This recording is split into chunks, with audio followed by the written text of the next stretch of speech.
நண்பர்களே வாங்க, ஆடுகளுக்கு தேவையான சாப் கட்டர் மிஷின் ஒரு 4500 செய்கிறது எப்படின்னு பார்க்கலாம்.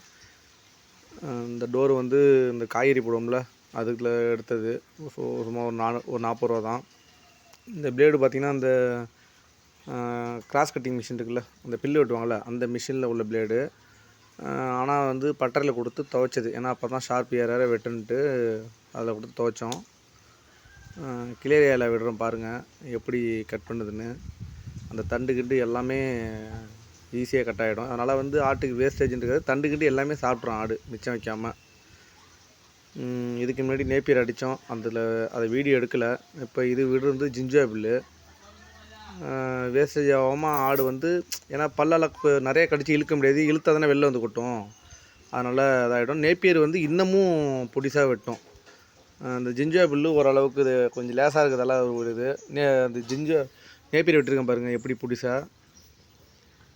இதுக்கு முன்னாடி வெட்டினது எந்த அளவுக்கு இருக்குது பாருங்கள் கட்டிங்கு. வாங்க ஆடு சாப்பிட்றதையும் காட்டிடுறேன். என்னென்னா கூடையை விட்டு வெளில இழுக்க முடியாது, அதுலேயே தான் தின்னாகணும், வேறு வழி இல்லாமல். இப்போ 90% பில்லு ஆடு சாப்பிட்றது. ஆனால் என்ன 10,000 15,000ங்கிறாங்க மிஷினு.